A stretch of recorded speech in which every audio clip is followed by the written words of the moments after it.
I think I'll give you guys a little break. I don't think I'll take the whole 5 hours to discuss the Communist Manifesto, although you could spend a long time discussing it.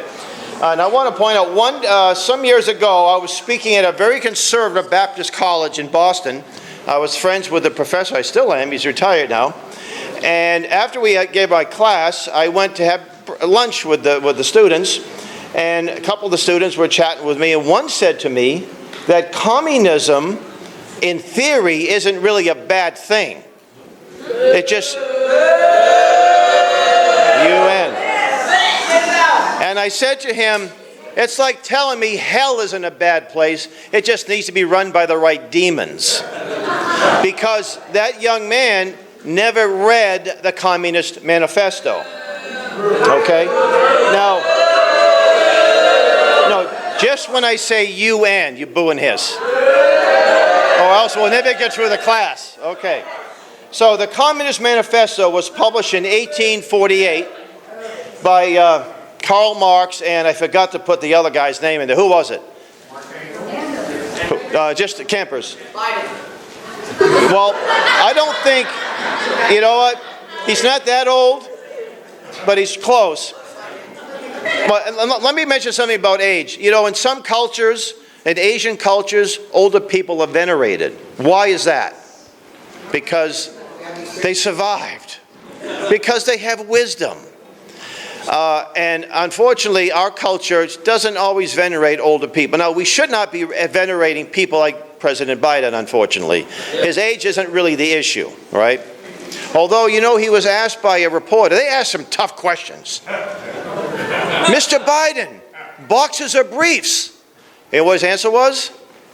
Depends. I know, keep my day job. Okay, all right. Okay. According to my friend Dr. Duke Pesta and Mr. Newman's colleague and my former colleague, he's a professor of English literature at the University of Oshkosh in Wisconsin. He said that the Communist Manifesto is the most widely read book in state colleges today. And it's only 68 pages, so it's more of a booklet. But they don't read it to expose it. They read it because the professors, for the most part, believe in it. Okay? And so I want to discuss, first I want to talk a little bit about the man Karl Marx. Karl Marx was one of the most vile and loathsome creatures that was born in the last several hundred years, okay? He might be venerated by some, not by people that believe in limited government, the Constitution, and God. He warred against God. He was an enemy of God. He was born in Prussia in 1818. He died in England in 1883. He's buried in England. And someone was ridiculing me about, oh, you communist this and communist that. And I said, you would know a communist plot if you stood on Karl Marx's grave. I thought that was a funny line. He didn't.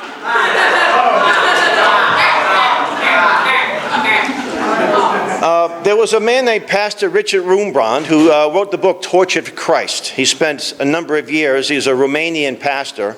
And he was literally tortured, not to death, but brutalized. If you ever read his book, it is just an incredible book, Torture for Christ.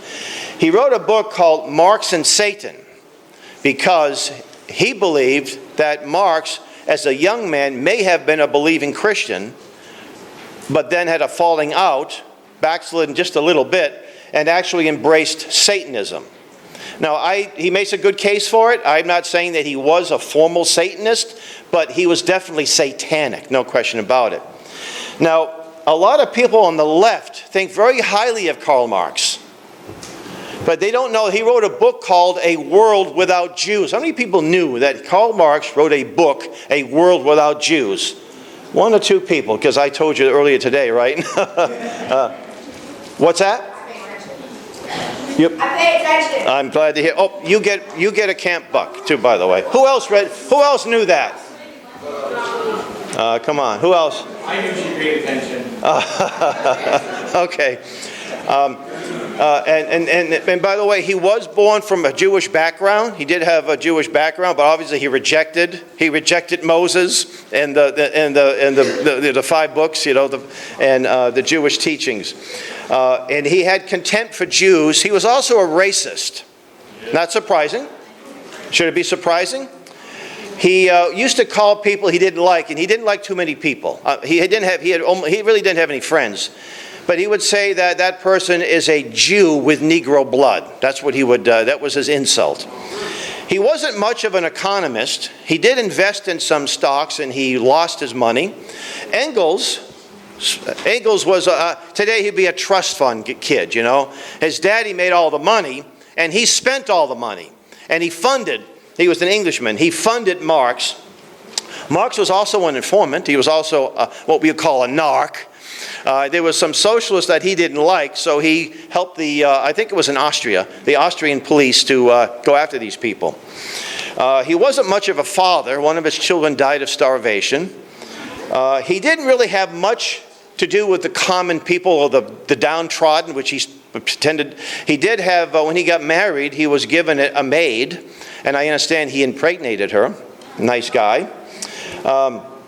And I want to mention that this version of the Communist Manifesto, there's a foreword to this, foreword, written by William Fall, who is someone I know. He's an acquaintance of mine. He lives in New Hampshire. It is powerful. It's only like 5 or 6 pages. I have a PDF version of it, and if you want to give me your email address, I will be happy to, actually, we should probably put it up on our website, but I'll be happy to email you, because it's really important that you read the Communist Manifesto. And in the manifesto, there are 10 planks. And I'm going to review them. But before I do, before the 10 planks, Marx says this. He says that communism abolishes all eternal truths. He did not like marriage, because why? It has a Christian perspective on it. He didn't like home education. And he didn't like much of anything that was traditional and of value. But when, and by the way, it would have been called the Socialist Manifesto, but at that time in 1848, there were a lot of people running around calling themselves socialists, and he didn't want anything to do, he didn't want to be allied with them. So they used the word Communist Manifesto. Now they say, some of these socialist professors, there's lots of differences. There's Marxism and there's Leninism and there's thisism and thatism. Communism is communism, right? It's more of not an economic system. It's a way to maintain power. That's the bottom line. I think it was John McManus who said that a communist is a socialist in a hurry. That's a definition. Under socialism, the state controls the economy. Under communism, the state controls practically everything. That's the distinction. But there were 10 planks of this manifesto, and Marx basically said if you adopt these 10 planks, you have yourselves a communist country. I saw a meme recently, just last night I think, and it had this child ask his mom, he says, why don't they push climate change in China? And the mom said, because it's already a communist country. All right. Now, we've done a lot, over the years, we've done a lot of presentations on something called UN Agenda 21. And if somebody asked me, in a nutshell, what is Agenda 21, I would say it's plank number 1 of the Communist Manifesto. And can anybody read that? Franklin, you want to read? Can you read it from there? Abolition of property in land and application of all rents of land to public purpose. Abolition of property. That means private property. Now, when the government controls property, do they usually do good things with it? The old Soviet Union is an environmental basket case. So is in Cuba. And I'm sure most of China is a basket case too environmentally. In fact, during the last Olympics, the Summer Olympics, it was so bad. I mean, it was just obviously so bad. But wait a minute, I thought these people were all environmentalists. The best private property is the best thing for freedom and for limited government, right? And private property isn't just a house, it's also intellectual property. The things that you invent or create, or you write, or you draw. right? If you're a communist, that all belongs to the state. It doesn't belong to you. So do we see any of that happening a little bit in this country? U.S. Constitution says that government owns property for forts, docks, magazines, and other, that doesn't mean magazines you read, it's where you store ammunition, and other need-filled buildings. Professor Soon, can you tell me how much of the western states are owned by the federal government offhand? Actually, I don't know. Probably more than half. More than half. But wait a minute. I thought we had this thing called private property. I thought the federal government only allowed you to have forts, docks, and Washington, D.C., which I think is, what, 10 square miles, according to the Constitution? So that is partially installed today, right? And the federal government owns, they may not own housing projects, which are usually owned by the cities or the towns or counties, but they control them through something called the HUD, Housing and Urban Development, right, HUD. It's just one of these other unconstitutional entities that should be abolished. So HUD says, oh, tell you what, we'll give you some money, you can plant some nice trees, you can put a playground, but when you do that, we control you. Yeah, we control you. A heavy progressive, the word progressive is another word that's been hijacked by the left. Now let's just say that this place here, the way it looks today, we come back here next year and they've got brand new carpeting. They've got maybe more air conditioners. Maybe they have stained glass windows, right? Would that be progress? It's improved, right? Something that's better than it was before. Is communism progress? That's retrogression. Yeah. Not positive, it's negative. And what does government do with all this money they take? Do they enrich? Do they make life better for everybody? No. Now some of these politicians, like Bernie Sanders, he was mayor. I don't think he ever had a regular job. If he did, maybe someone can tell me. He was mayor of Burlington, Vermont. He ran for the House of Representatives. Then he became a senator. I think he owns at least 3 very large homes, maybe 4. He's getting very rich on socialism. And he's got a book out. And they're charging lots of money for this book. And he's talking about he's a socialist. So not really. I think he's a liar. So income tax, is that in the Constitution? Well, it wasn't originally, but what amendment added that? Anybody tell me? Mr. Marley, what amendment was income tax? Oh, he doesn't know a question? Wow, that's a first. Okay, can anyone tell me? The 16th Amendment, which they gave us in about 1913 or 14. That was when Woodrow Wilson was president. We went big time into, well, you can hiss and boo him, absolutely, right. A heavy progressive or graduate income tax, that's what we have now at the federal level and at some state levels. Some states have a flat tax, that means everybody pays 5% or 5.5%. But the federal government, I think there are 3 brackets now, it might be more than that. And in other words, the more successful you are, the more you're punished. Yes, sir. It wasn't legally passed. Also, Woodrow Wilson also made the IRS before he was even president. He made what? Woodrow Wilson made the IRS before he was even president. He signed it. You're right. That's good. Okay, you get a $10 camp buck for adding that. Thank you. Now, how about abolition of all rights of inheritance? Inheritance is something after you die, right? So you can still die. The Communist Manifesto will let you die. But that money now goes to the state. Well, my money, my assets, my property, they're going to go to whom I choose. My wife and children, most likely.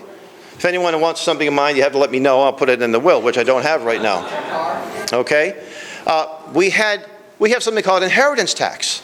And that also happened during the Wilson administration. Inheritance tax.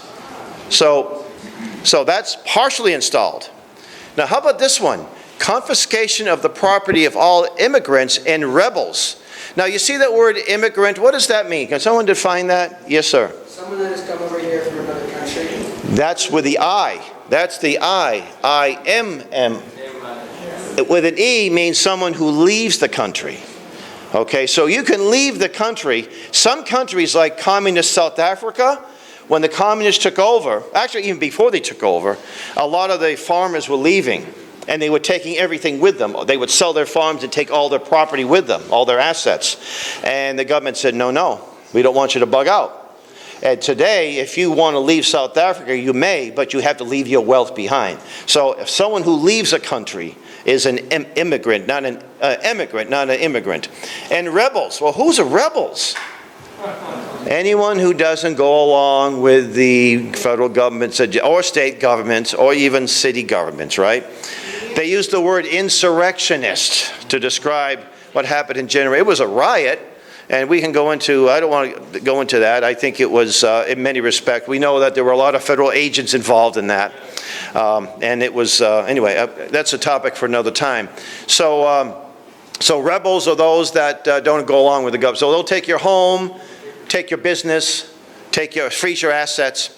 Okay, here's one. Centralization of credit in the hands of the state by means of a national bank with state capital in an exclusive monopoly. We also got that, 1913. Well, not completely. The Federal Reserve Bank is not a complete national bank. It's actually privately owned. It's what really it calls it's a, what's the right word? Ed Griffin said that it's a cartel. It's between the federal government and the private sector. So it's more of a cartel. It's a private, it's more fascism than it is communism, but it is a step. And now, of course, Biden's handlers are calling for digital currency, that they'll have complete control over. And you remember that Mr. Newman showed that video of this guy, was it in Sweden, that with his very proud of his little chip in his hand. So that's partially installed. So just these first 5 are clear indications. Number 6, centralization of the means of communication and transportation in the hands of the state. Now, one of the hallmarks of a free country is that the communication and travel is in the private sector. Who owns Amtrak? Federal government, right? Any other federal entities own any transportation? Well, well, we know that a lot of cities and states have various public transportation, okay? You could still own a car. They're making that difficult. They want to do away with it. They want to, because of your carbon footprint, we can still drive around. So that's another one that's partially installed. Not completely, but partially installed. Extension of factories and instruments of production owned by the state. The bringing into cultivation of wastelands and the improvement of the soil generally in accordance with a common plan. Now, you say, well, what's wrong with improving the soil? Well, it's interesting that federal government doesn't know much about agriculture and agronomy. In fact, the Dust Bowl was created by bad policies of the federal government. They didn't give enough land to people to graze on, for their animals to graze on, and a lot of that land became Dust Bowl, right? So you really don't want governments making decisions when it comes to property and to land and to farms. I'm of the opinion that a farmer who's been on his land and his family and generations know more about that land than Bernie Sanders. Or Barney Frank, who's no longer in Congress, but, right? Or even Josh Hawley. I like Josh Hawley. I don't know if he's a farmer or not. He's a lawyer. But I think that if I worked my land, I think I know more about it than he would. And he has no rights regulating, making laws concerning my property and how I dispose of it or how I use it, okay? Where else we got here? So factories are owned by the states. Now, these factories may not be owned by the states, but they're controlled to a very large measure. You ever hear of OSHA? The Occupational Safety Health Act? That's another federal entity. How about the EPA? And there's EPAs at the state level too. And the EPA and OSHA and all these other entities make it very difficult to produce things in this country. So what happens? If you can't make a product and make a profit, you make it somewhere else, or you don't make it at all. And from the 1970s up until today, many of our former jobs have gone overseas to China, communist China, India, where they really don't care about the land, they don't care about the environment. In fact, we talk about these battery electric cars. Well, where does electricity come from? Pixie dust? It comes from and where do those batteries come from? They come from, where are they made from? They're made from rare earth minerals. And some of these, there are young children in sub-Saharan African countries that are mining this stuff, right? Cobalt, right? No OSHA there, no EPA there, right? And this is going to somehow improve. And that when that battery is no longer functionable, what do they do with it? Yeah, that battery, it's not like a little battery you put, even a car battery. This thing is about a ton, right? Yeah, so the government does two things well. They kill people and break things. They do those things very well. Other than that, they don't do too much. They collect the garbage, but even, I'd rather have a private contractor do it than somebody who's paid by the state, but do it, right? Okay, equal liability of all to work, establishment of industrial armies, especially for agriculture.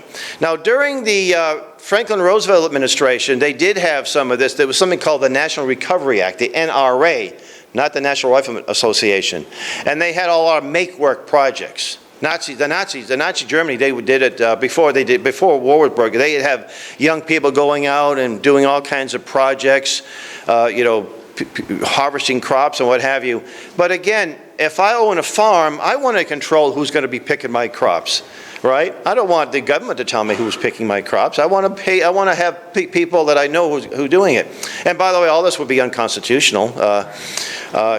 Combination of agriculture and manufacturing industries, gradual abolition of the distinction between town and county or country by a more equitable distribution of the population over the country. Wow. We see that happening today. Some states have abolished county government. Some towns maybe they do whatever the state government tells them or the federal government tells them. Look at the COVID lockdowns. The CDC, the WHO, an arm of the UN. That's right. State governments, local governments were saying, well, we're going by directions of the WHO, right? Really? Not the Constitution? Let's see, here we are. Excuse me for asking as an adult, what does it mean, equal liability of all? Oh, yeah, that's a good question. Actually, you know what? Sometimes a Marxist term is different than what we think. But I think what comes to, and I looked it up, and I really couldn't get a solid answer, but I think is that the equal wages. And see, today we have something called a minimum wage law. And that was back in the 1930s under the Roosevelt administration, Franklin Roosevelt, that they passed those wage acts. Now, I don't think a member of Congress knows more about my business than I do if I had a business. So who are they to tell me what I should pay them per hour? That's ridiculous. One day I was in a restaurant and I was reading a book. It was called The Clichés of Socialism, which I recommend. I think it's been reprinted called The Clichés of Politicians. And it got into the wage act, right? A minimum wage. And a waitress come by and she was asking me, oh, what's this book about? And I'm talking to her a little bit about it. And always when I'm at places, sometimes I'll put a book facing out because I want people to ask me things. I want them to engage them a little bit. And it worked. And I said, well, minimum wage. I said, for example, how much do you think you should get as a waitress? They get less than minimum wage because they get tips in most places. She said, I should be getting, I think she might have come up with a figure, maybe $20 an hour or something like that. And I said, well, what would happen if they raised the minimum wage to $20 an hour? Well, I'd get $20 an hour, 8 days a week, I'd be making a lot more money. I said, really? I said, that means that my bacon and eggs would be now $15 to $20 as opposed to $5 or $6. That means I'm not coming in here. That means you're going to be fired. That means you'll be unemployed. That means this restaurant will go out of business. And that's always been the case when the government tries a mess. So I asked her, I said, what if we passed a maximum tip law? She said, well, that's not fair. I said, well, it's right, it's not fair, but it's fair for the government to pass a minimum wage law, but not a maximum tip law? She said they should be able to tip what they want. Exactly. And your boss should be able to pay you what he wants. We have expression in Boston, light dawns on Marblehead. Marblehead's a city or town just north of Boston, right? Oh, I figured it out. Light dawns on Marblehead. Okay. Now, this is the last one. And you say, wow, Karl Marx was a really bad dude, but at least he got one thing right. Free education for all children in public schools. Wow, he really cared about children. Anybody that doomed children to public schools is pretty wicked. Now, this was back in 1848 when public schools were just sort of, I should say, we've had public schools longer than that, but we had compulsory education laws. That means that states passed laws that you must be in a school for so many hours, for so many days. Now, who knows more about educating one's children? The federal government, the state government, or mom and dad? Who has more invested in their children? Hillary Clinton? Joe Biden? Kamala Harris? Or mom and dad? So why do we even have these laws? And most people, it's always been on the books as long as we've been around, as long as our parents have been, and grandparents. Wasn't it always that way? No, it wasn't. And in fact, there was a man named Charles Bulfinch. He designed the beautiful state capitol in Boston. He did a survey, I think it was 1810, 1812, of the literacy in Boston. 95% literate. Even the poor, and everybody had access to education. Today, that rate in that same city is much lower today, with all of the millions and billions of dollars they spend on education. But you see, when the public schools control the education, what's the philosophy of that education? Well, it's going to be socialist. It's going to be statist, right? You open up a Baptist school, it's going to probably have something to do with the Baptist theology. You open up a parochial school, and you hope it has something to do with the Catholic theology, right? You open up an atheist school, it's going to be an atheist. Our schools, our public schools, my late friend, Sam Blumenfeld, there he is, he referred to public schools as Unitarian schools. Unitarian prep schools, where they don't believe in God. They war against God. They war against the traditional values of Americans. And that's what our schools have become. It's a lot worse now than it's ever been before. But the communists love it. They also love getting people in colleges, especially state colleges. I'm not against a college education, but why do they want to put people in state colleges?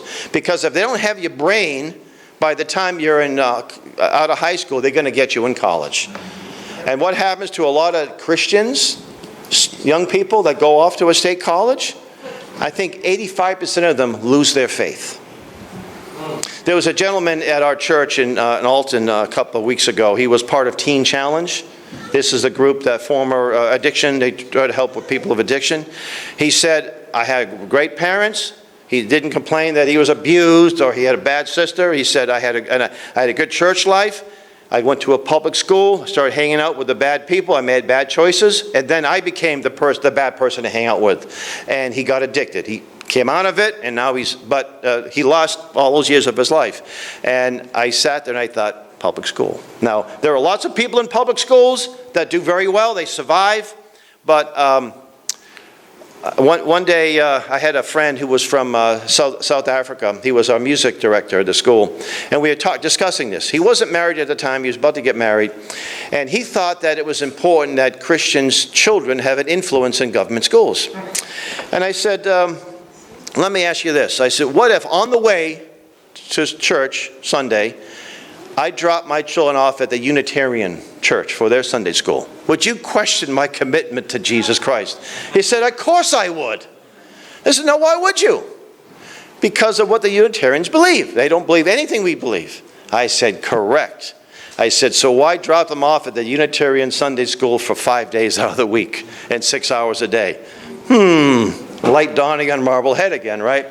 So that's why the left loves government education.